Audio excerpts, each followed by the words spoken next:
With Doubtnut, get instant video solutions to all your maths, physics, chemistry, and biology doubts. Just click the image of the question, crop the question, and get instant video solution. Download Doubtnut app today. Hi everyone, so we are given with the question which says the resultant force on a square current loop PQRS due to a long current carrying conductor will be if the current flow in the loop in clockwise. Alright, as we can see it over here. So now first let's try to understand what is the direction of magnetic field that has been produced due to this current carrying wire. Alright, which is carrying a current of 30 ampere. So the direction of magnetic field due to this wire can be easily estimated by using right hand thumb rule. So we have to point the thumb in the direction of current. So magnetic field will be inward everywhere over here.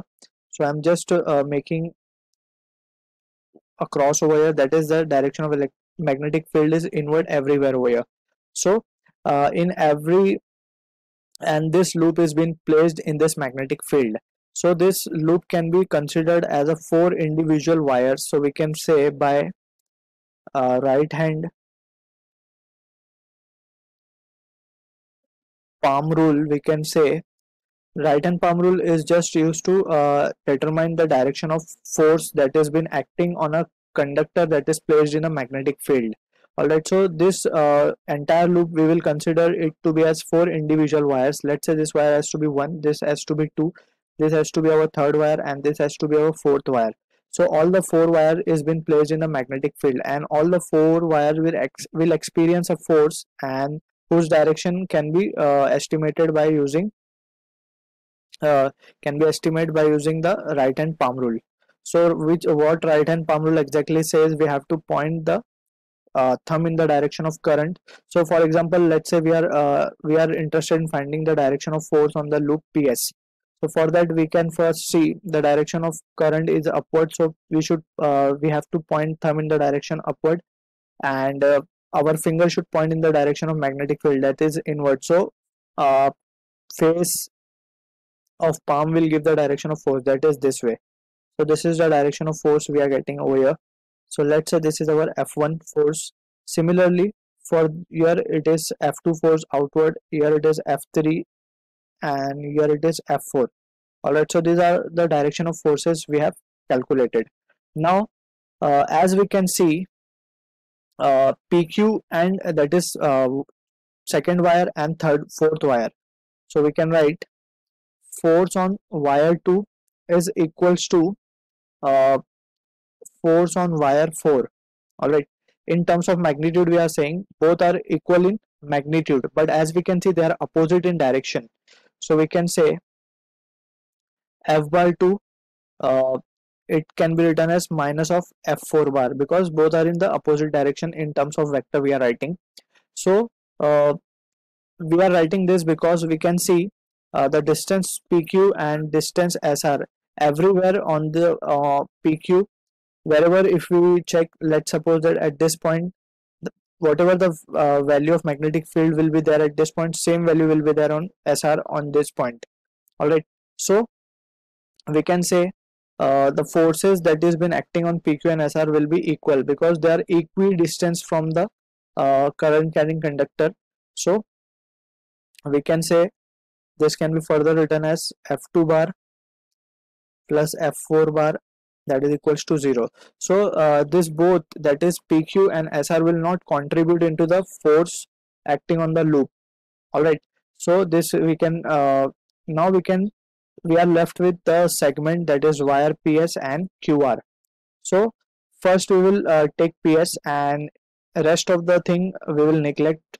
Now we can see the PS is carrying the current in the upward direction, and along with it there is a conductor, current carrying conductor, which is carrying a current of 30 ampere in the upward direction. So this can be treated as the parallel wires separated by some distance.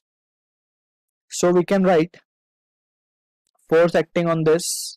So this can be written as force F1 bar can be calculated using the formula mu naught I1 I2 L, that is length of the conductor, divided by 2 pi r.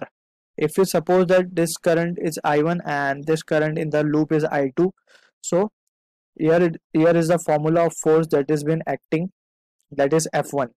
So this can be written as, in terms of magnitude we are writing, so this can be written as, so this is the formula which we have studied of the force between the two parallel conductor carrying current. So just we have to substitute the value now. Instead of mu naught, we can write the value as 4 pi into 10 raised to minus 7, and into I1 I2, that is 30 into 20, that is 600, into length, that is length of the conductor, that is PS is 0.1 meter, and dividing it by 2 pi into r. R is the distance between the two wires, that is 2 centimeters, so we can write it as 2 into 10 raised to minus 2 meters. So solving this value, we are getting the value of F1 as, this pi will get cancelled out and this 4 will get cancelled out, and what we are left with is 6 into 10 raised to minus 4 Newton. So this is the value of F1 we are getting.